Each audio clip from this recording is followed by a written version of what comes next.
For some of you who are new to this gathering, it's a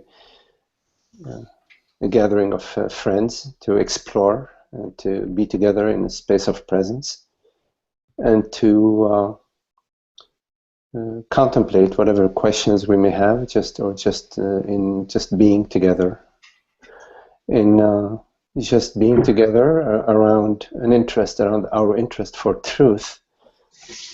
All is done. There is not much more that is needed. There is really no teaching and no teacher, no disciple, no students and no teachers. It's a gathering of friends, and it's our love for truth that is the path, that is also our home.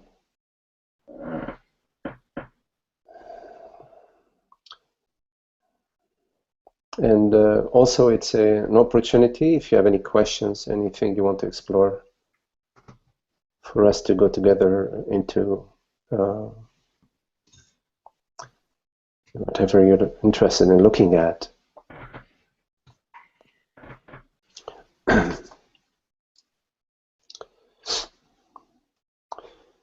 So I'm reading what Ananda is writing here. I notice that awareness is formless and yet the reality of all form impressions. This recognition becomes gradually clear to me. Any pointer towards clarifying it sooner rather than later. So what you're just sharing right now, Ananda, is a very profound. I'm just going to reread it so that we're all understanding what you are pointing to. So again, Ananda, you wrote, notice that awareness is formless. Yes, this was a quote from you is the first part. Oh, no wonder I found it to be profound. It's in quotes. May I read it, and then I'll read. I have a little more that I haven't finished. Okay. Here we go. Magdi says, notice that awareness is formless, and yet the reality of all form impressions. This recognition becomes gradually clear to me. Any pointer toward clarifying it sooner rather than later? And I said a little more here. I'm thinking that after I asked the question, something came to me, and it was this. Awareness is ultimately spaciousness and has incontrovertible reality to it, all which arises perceptually or conceptually is, in a sense, a subset of the awareness. That was something that came to me as a way of looking into this. Yeah, right. What matters is to know oneself as that borderless open space. If you could please make sure that you, Doug, if you can mute your mic.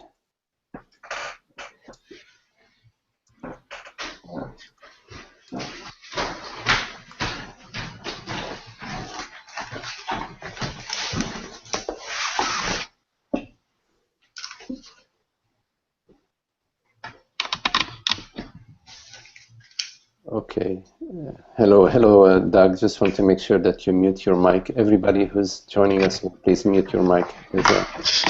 We'll pick up all sorts of ambient noise, ambient sounds. Okay, coming back to what we're looking at, the awareness being formless and yet the reality of all form impressions, all phenomenal impressions. What really matters, Ananda, is to know yourself as that, meaning to that what you just shared be your living experience. And it's really important that we remain in the contemplation of the self. We remain in the contemplation of consciousness, of the reality of whatever we refer to as the world, body, mind. All experiences have a tendency to draw our attention towards them, towards an external form. Doug, if you can please mute your mic. It is really important that not only to notice that you are drawn, that your attention is drawn towards the form, but also to notice the aspect of this experience that is not moving, that is not drawn, that is still, that is stable. And that is what returns you home. In contemplating the presence that knows the perception, that knows the sensation, that knows the thought, that returns, that turns the flow from the outer bound back it's an immediacy of coming home. Mm-hmm. It's not a journey in time. There's an immediate flip from the mind, from the conditioned mind, the dualistic mind, to presence. Simply by asking yourself, what is it that is real in this moment? What is the source of this perception? Obviously, there is something that knows this perception, because any perception, any phenomenal event without a knowingness has no reality. Even a dream, if you dream of a pink flying elephant, there is something that is witnessing this pink flying elephant. Although the pink flying elephant is not real in that you do not experience it in any other manner than in your dream. You cannot actually experience it in your waking state, or you cannot experience it by visiting the zoo. Although it only exists in your dream as a dream impression, there is still a witnessing, there is a knowingness of that pink elephant. And so when you wake up in the morning, you say to your friend or to yourself, gee, last night I dreamt of a pink flying elephant. So there is a knowingness. That knowingness is what is the subject of the contemplation. What is this knowingness? And it's not really what it is in terms of having an intellectual contemplation about it, like an intellectual contemplation of what the knowingness of this perception is. Rather, it is a direct going to the fact that you are effortlessly the knowingness of all experiences, and that these experiences that you know are not apart, they're not standing apart from you, a part of you. In other words, there is no distance between you, meaning the knowingness, the presence, and that is known, that we refer to as the world, body, mind. There is a zero distance in your experience. Even the thought of distance, there is zero distance between yourself and that thought. Yes. And this is what is meant by the reality of all experiences. Actually, there is one reality, and that reality is the reality of presence, of awareness, of consciousness, of beingness. And that reality morphs, dreams, infinite dreams, infinite minds. So it is, there is the Ananda mind, there is the Magdi mind, there is the Phil's mind. There are all these minds are known by that one knower, again, it's a language. I'm using relative language here. It's not in knower as A knows B, but it's that same current that is igniting, that is fueling, that is imagining, maybe imagining all these various forms. Well, what matters is that you remain in that knowingness, in your inner space, in your inner contemplation, that you remain as that knowingness, and that you contemplate. Is it according to my experience? What is the reality of my experience? And is there any separate or limited consciousness in my experience? Obviously, there is a consciousness, awareness, presence. Is this awareness what I refer to as I? And this I as awareness, is it limited and contained in my experience? Is it limited and contained to any form? No. You will find that there's only a belief that consciousness is limited to the male, the female, the mind, the brain, because in your experience there is no beginning or ending point to awareness. It's an open space.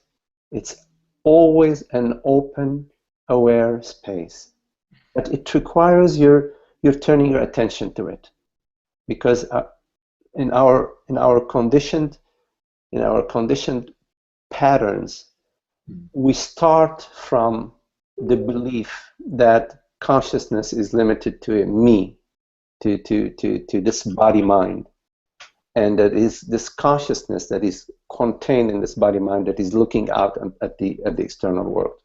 So we start with a wrong hypothesis, that we don't examine it, and as we look downstream, because we have started with the assumption that I am a mortal body mind, our perception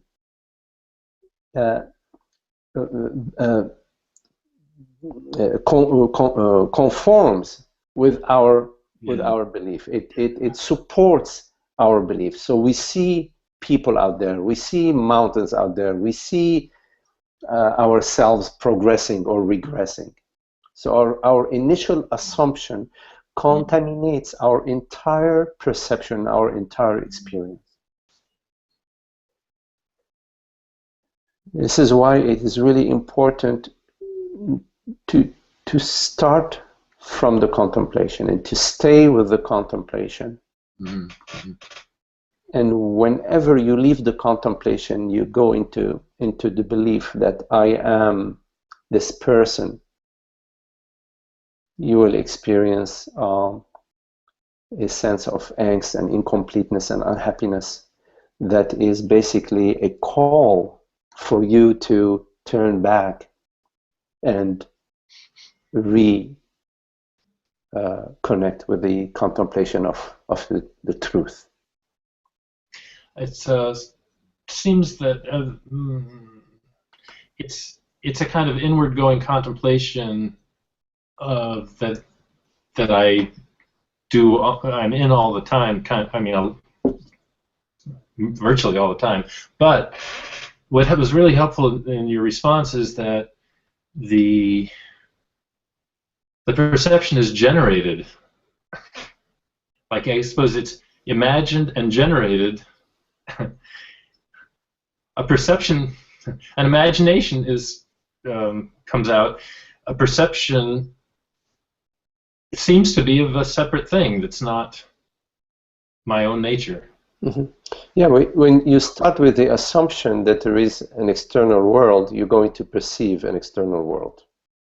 You're not going to actually perceive an external world, but the impression, the the filters, Mhm. the filters are already in place, and they will sort of filter your perception to perceive an internality and a separate externality.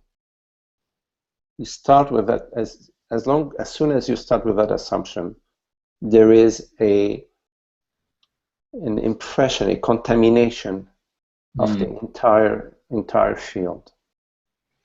But when you turn your attention to what is the reality of what I perceive. So like right now I perceive a screen. Mhm. And so I call it a screen, but before calling it a screen, I am perceiving my perception. Yes. I'm perceiving my perception. But even that is still language.